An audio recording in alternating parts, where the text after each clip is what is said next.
little book about Joseph's coat of many colors.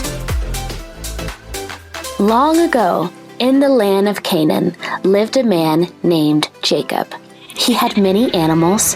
He also had many children. Of all his children, Jacob loved Joseph best. To show his love, Jacob made a bright and colorful robe. Then he gave it to his favorite son. Joseph had 10 older brothers. When they found out that their father had given Joseph this special gift, they became jealous. Later, Joseph had 2 dreams. When he told his brothers about the dreams, they became even more upset. Joseph said the dream showed that his brothers would bow down to him someday. "You think your dreams mean you'll rule over us?" his brothers said angrily.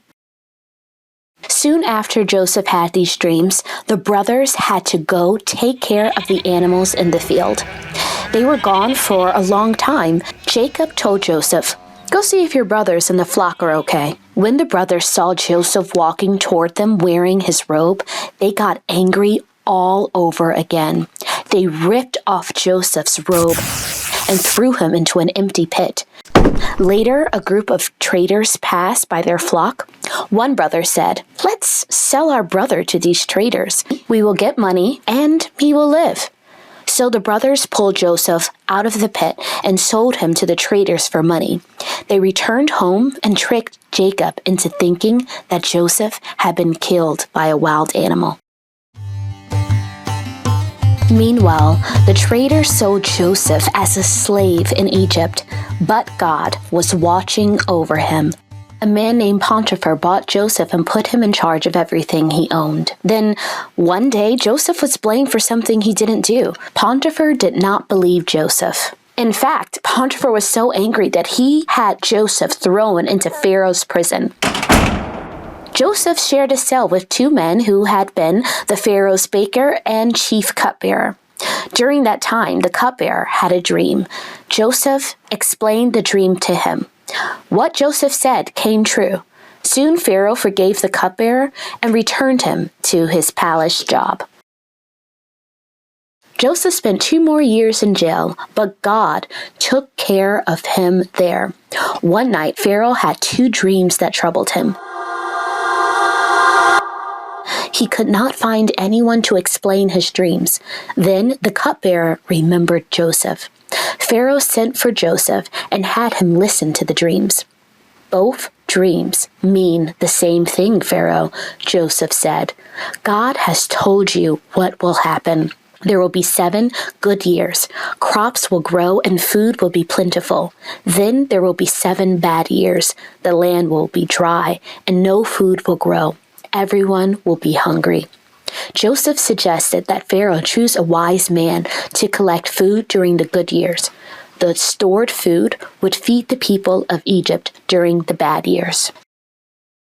Pharaoh liked the plan, so he put Joseph in charge. He ordered his people to bow down to Joseph. Now only Pharaoh was greater among the people than Joseph. Everything happened just as Joseph had said it would. During the next 7 years, crops grew well. Joseph had the food gathered and stored. During the 7 years after that, no food grew.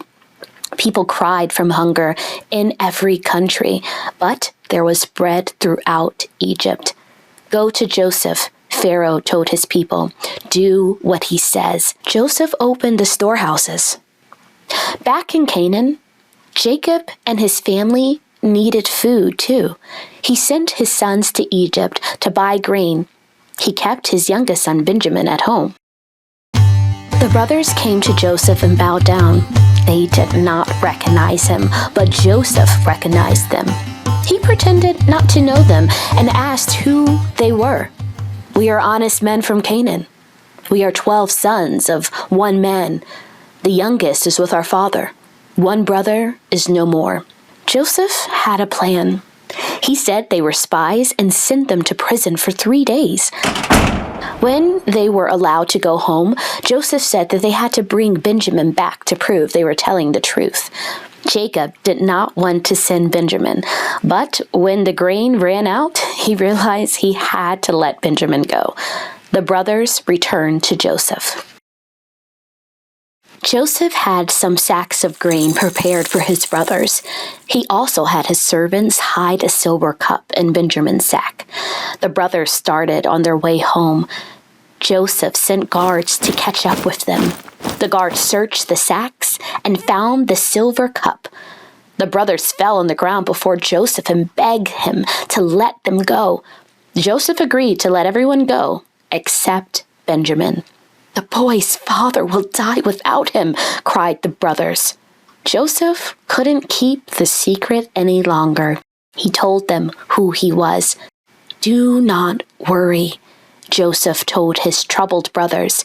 "It was God, not you, who sent me here. God made me Pharaoh's ruler over all the land to keep you alive." Pharaoh heard that Joseph's brothers had come to Egypt. He told Joseph to move the whole family here. Pharaoh said, "I will give you the best land in Egypt." The brothers brought Jacob to Egypt. Joseph went to meet the wagons. When Jacob saw Joseph, they both cried because they were so happy to see each other again. My little book about Joseph's coat of many colors.